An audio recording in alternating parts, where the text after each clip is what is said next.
Welcome back, Deep Divers. Today we're diving into something, well, really unique, something bold, beautiful, and 100% African. It's found on the Red Market platform. We're focusing on the Pan-African women's market. Now, the source material we looked at suggests this is, much more than just a place to shop. So our mission today is to really unpack that. What makes this market more than just a store? That's a great question to start with, because what's really fascinating here, I think, is how this whole initiative connects up to these larger themes, right? Heritage, enterprise.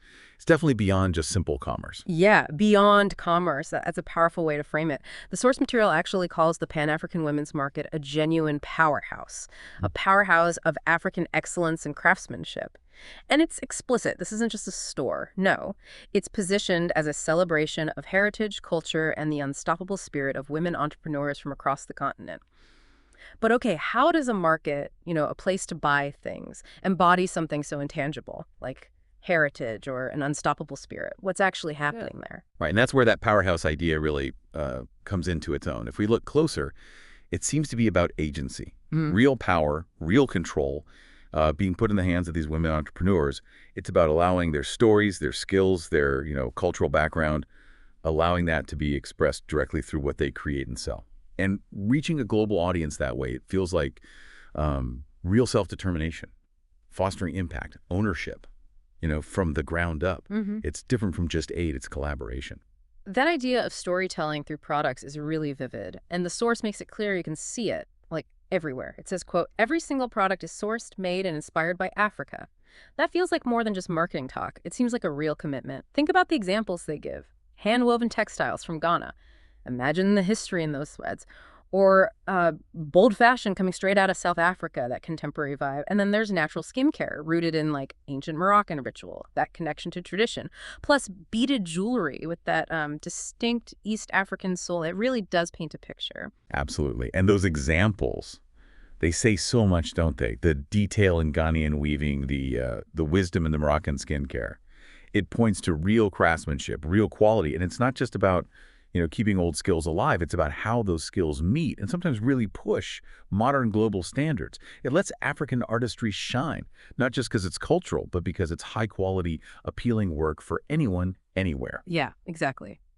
Which leads perfectly into this other really key point the source makes. These aren't just local treasures, they're global gems. Yeah. That's a bold claim, but they back it up. They call the market proof that African-made goods aren't just surviving, they're thriving on the world stage with elegance, quality, and undeniable flair. That feels like a real shift in how things are perceived, right? It's not just ethnic crafts, it's setting a standard. You've really hit on something crucial there, the global impact.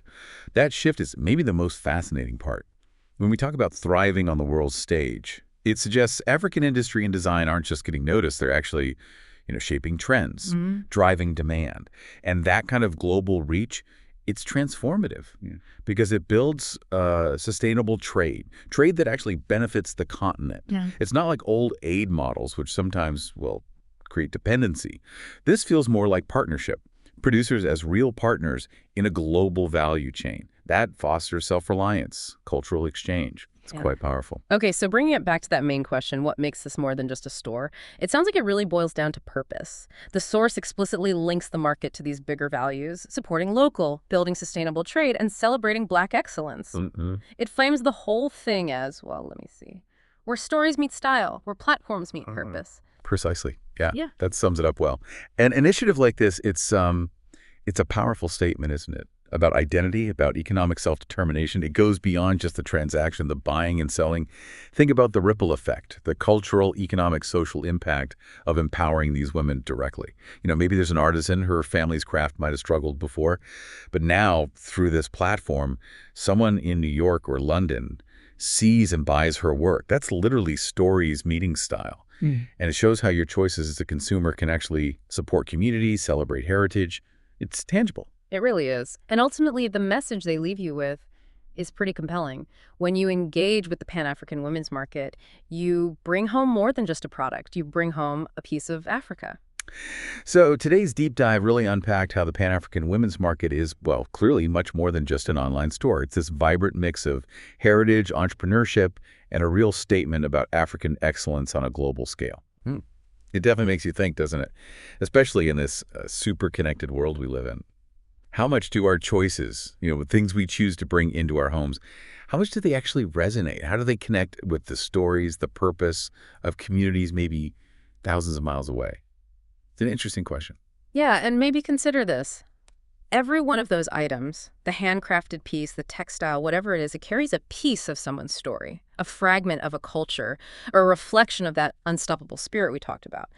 So when you choose that, when you bring it into your life, you're doing more than just shopping. You're kind of engaging in this cultural exchange. Yeah. And you're actively supporting a world where that kind of talent, that kind of heritage is truly valued everywhere. Makes you think.